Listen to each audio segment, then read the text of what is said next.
Boone and Crockett Club presents 10 Days Among the Elk, Bear, and Deer by William D. DeWeese, 25th Big Game Awards Program. William Dallas Dall DeWeese was born in Troy, Ohio on January 10, 1857. He left school at 18 and moved to Colorado in 1880, where he developed a fruit orchard with irrigation on a 1,300-acre cattle ranch near Glenwood Springs.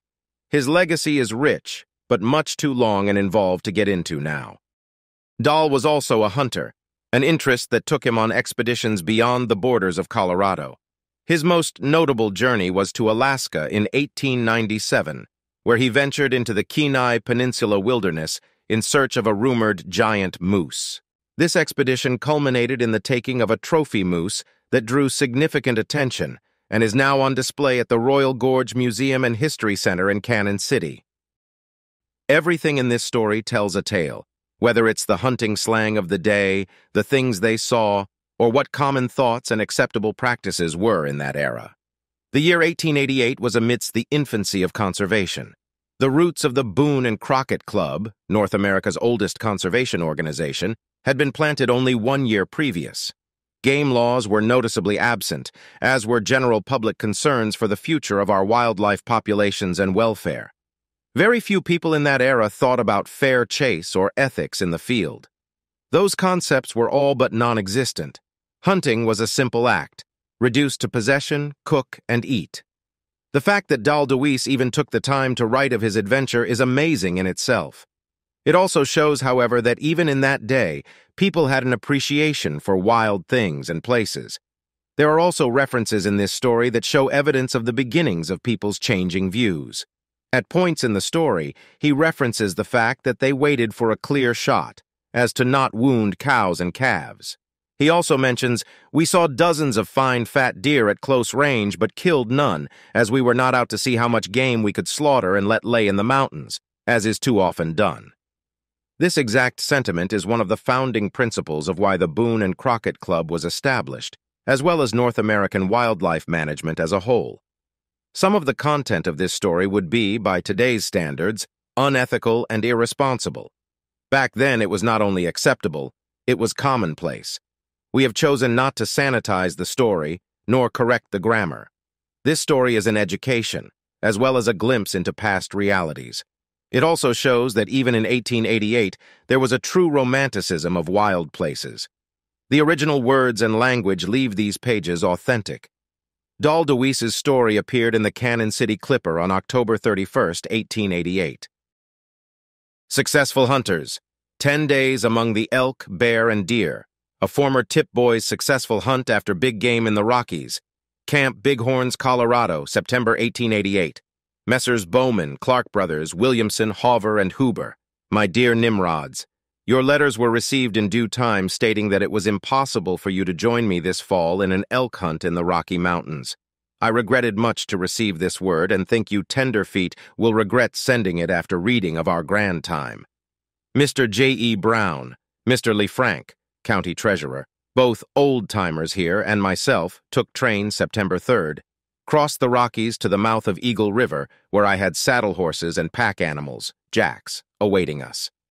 There are no toll pikes in this country, but simply a jack trail leading here and there up into the cedars and piñons, then up to the Quake Nasps, thence higher to the spruce-covered mountaintops and timberline peaks, and into the very heart of the Rocky Mountains. We soon packed our bedding and supplies on our jacks and took the trail leading up Sweetwater, Turret Creek. We reached Sweetwater Lake the same evening and camped for the night. The lake is 1 mile long and half a mile wide, located in a canyon between two great mountains. Its waters are full of the beautiful speckled trout, and our jointed rods, lines, leaders, and flies were quickly adjusted, and 17 of the speckled beauties were landed and prepared for supper. The next morning, the bright face of Old Sol found us in the saddle and 2 miles up the steep ascending trail. What fresh, invigorating atmosphere, and how grand the scenery of this forenoon ride. We climbed higher through groves of quakenasp and the grassy mountainsides until noon, when we reached the flat tops, or summit of the range. I wish I could picture this landscape for you so you could imagine the grand surroundings of our camp. but I can only say that these flat tops are timbered with dense groves of the stately spruce and are broken here and there with open parks which are covered with a luxuriant growth of the tall grama grass. Notwithstanding the altitude is 10,000 feet, fine springs, small streams, and lakes are everywhere. Turret Peak and Shingle Peak tower up to 12,000 feet, 1,000 feet above timberline, and on their north sides lays perpetual snow. From these peaks you can see forever. You can see into Egeria Park, the headwaters of the Grand, Piney, Eagle, Roaring Fork, Muddy and Bear rivers, and at their base heads the Great White River. This was the Ute Indians' paradise for summer and fall hunting, and here is the home of the elk, mountain sheep, silver-tip grizzly and cinnamon bear, and the gamey black-tail mule deer. 3:00 p.m. found our jacks and horses unpacked and picketed out in the rich grass, dinner over, tents up, hunting equipments in place, and then we started out after fresh meat for supper, although we had a goodly supper of bacon. Sundown found us all back in camp with 3 deer packed in and hung on the spruce in back of the tent. I killed a big buck that weighed 260 pounds, fat an inch thick over the rump, horns in the velvet which makes for a fine trophy. Having all the camp meat necessary the next day was spent in looking for elk sign through the spruce forests on the north and shady sides of the breaks on the flat tops. Our notes compared favorably on our return at night, and after campfire stories we retired fully convinced that we were in the land of the Wapiti and believing that our desire to kill a bull elk would soon be gratified. The next day we discovered quite a chain of small lakes about 6 miles northward, with no end to elk and bear sign in their vicinity.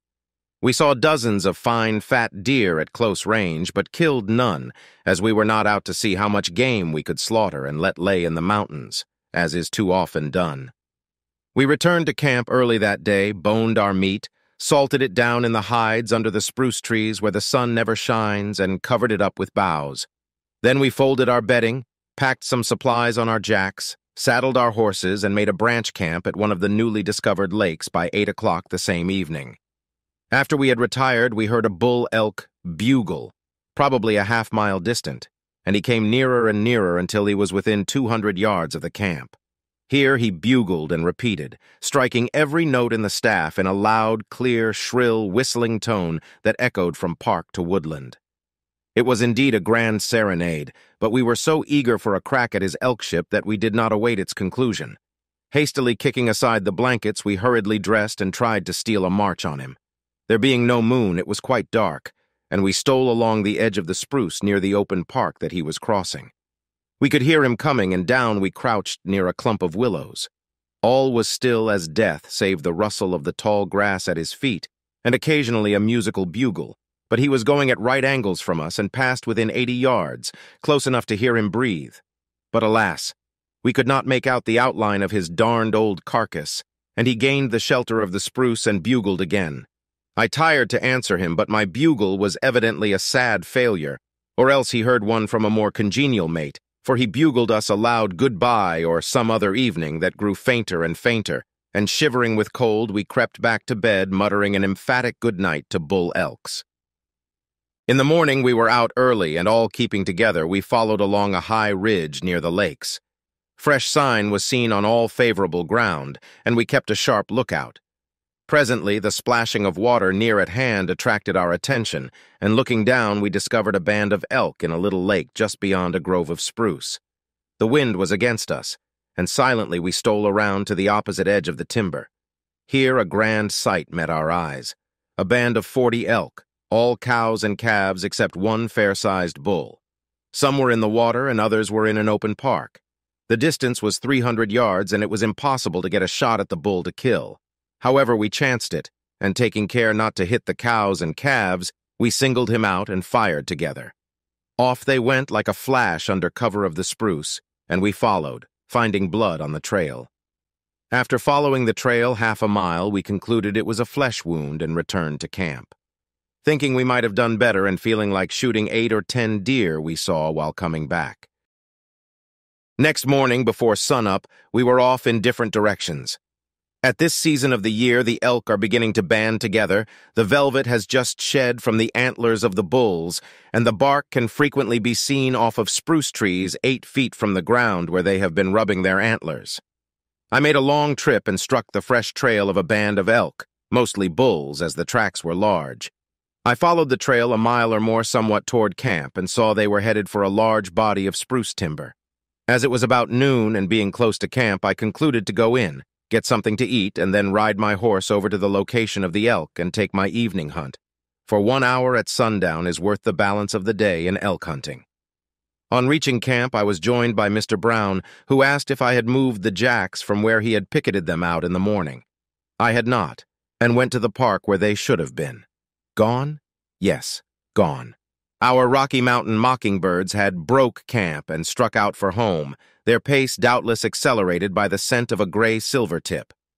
Mr. Frank and myself, after lunch, saddled our horses and rode over in the direction I had tracked the elk.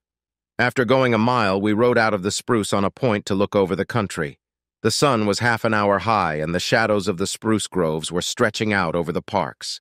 And this is the hour for the elk to come from the forests and feed in the parks. Sitting quietly in the saddle, our gaze roving over the beautiful landscape, we sighted a band of elk a mile away, just emerging from the spruce. We counted 11. All were large, one in particular, and we remarked that there was an old Towser.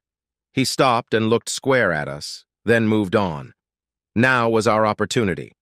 Slipping away from our saddles and leaving the horses for a blind, we started on a run through the spruce groves, open parks, up, then down the ravines, across another park, and finally reached the last spruce grove that separated us from the game. Stealing quietly through this, we reached the edge that fringed the park. Peeping out, I saw a great bull elk lying down in the tall grass 140 yards away and looking right at us. I saw he was a monster, and we gave him a double shot. Over he went, then he was up and off into the spruce like a flash. The others fled to the top of the hill and were gone in a second. We followed their trail in a forest of spruce 20 miles wide, found no blood, and the sun went down. We stared blankly into each other's faces and wondered if it was possible to miss such a monster. Finally, we decided to return to camp and pick up the trail early the next morning. We kicked ourselves back to camp and declared that if we had really missed that elephant, we would fold our blankets, go to Cannon City, and never say elk again. The next morning, we were up with the stars and rode over to where we had left the trail. Staking our horses, we were soon tracking the monarch of the glen. Although the dense spruce forest was tracked by elk, we could easily follow the right one as it was almost an inch deeper and much larger than the other tracks.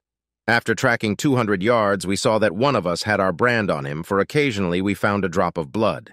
He kept in the heaviest timber, and I knew that was a good sign, for the Indians say, "Heap hurt when go through heap brush." We tracked him a mile into the heart of the forest to where the ground and logs were covered with a rich green velvet-like moss, and where the sun never penetrates. Here we jumped him, and away he went. We fired 5 shots after him, and then I ran to the left about 40 yards and gained a higher spot of ground from where I got a broadside shot, the ball breaking his left shoulder, and down he went. We rushed up to him. He still struggled, shook those massive antlers, and eyed us with vengeance.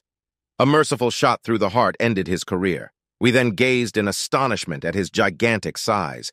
He measured 15 feet and 4 inches from the point of horn to the hind hoof and girted 9 feet.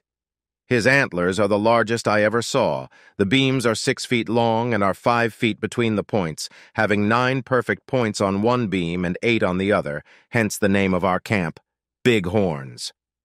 Old hunters came to see him, and they say he is the biggest elk ever killed in this country. He dressed over 700 pounds of meat.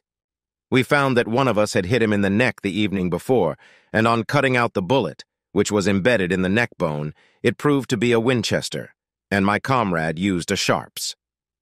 After dressing him, we returned to camp, taking some of his meat with us for supper, and as we kindled our campfire that night, we gave 3 cheers for the monarch bull elk, Harrison and Morton, and the boys of Tippecanoe. The next day, Mr. Brown returned with our mockingbirds, and we packed in our elk and boned the meat.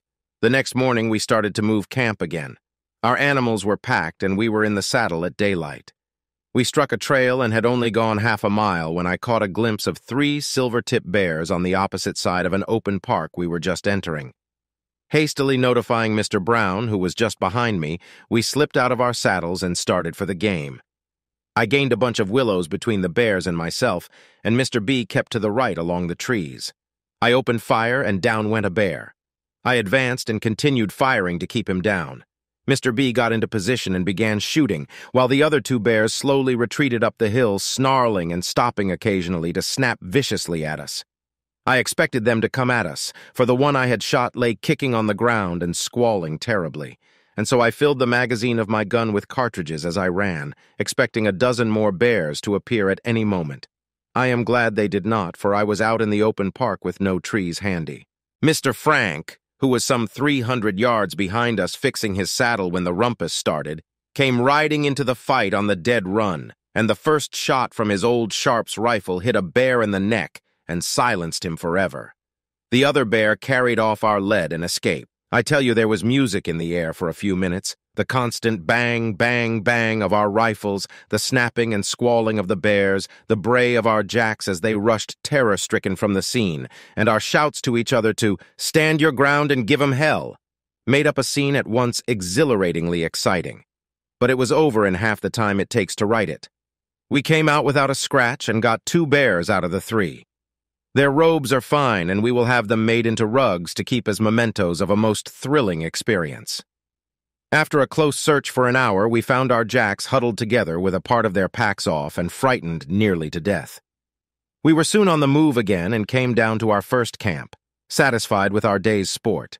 In the early morning, we were up early and rode 6 miles to another locality and then swung around to a salt lick, where we had seen a band of mountain sheep several days before. It was sundown when we reached the ridge in front of the licks, and we dismounted and quietly crept to the top. 300 yards distant was a band of 11 elk standing around the lick. It was too dark to see the antlers, but we were satisfied several of the larger ones were bulls, and singling out our targets, we fired. At the first round, they rushed up the mountain, which was very steep. This gave us an advantage, although we were firing a distance of over 300 yards. We continued firing until each of us succeeded in killing an elk, Mr. Brown bringing down a fine bull. We dressed them and returned to camp, arriving at 11:30, where we prepared a meal from the fat of the land. In the morning, we decided that the swelling was out of our necks, broke camp, and started for home. We reached the railroad on the 16th and sent 8 pack animals and 2 packers back to camp to bring out the balance of our game. Reached home on the 17th ready for business and feeling that we have a new lease on life which could not be had only through an elk hunt in the Rocky Mountains. Dall, DeWeese, Cannon City, Colorado. Dall's hunting experiences profoundly shaped his perspectives on wildlife conservation, leading him to advocate for sustainable hunting practices and the preservation of natural habitats. During a trip to Alaska in 1898 for a mapping survey, DeWeese was dismayed to witness a striking decline in the population of large game. This reminded him of the buffalo's near extinction during the Western settlement, prompting him to advocate for wildlife conservation. He voiced his concerns in the local newspaper, suggesting the need for hunting laws, game preserves, and protection measures for the native Alaskans.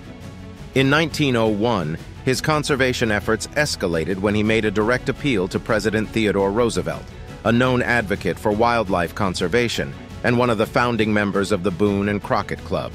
His activism bore fruit in 1902 with the passing of the Alaska Game Act, prohibiting commercial hunting and implementing regulated hunting seasons with quotas. Thank you for listening, and if you enjoy content like this, please share it with a friend. You can find even more stories here, or visit boone-crockett.org to see associated pictures and score charts. And as always, thank you for supporting the Boone and Crockett Club.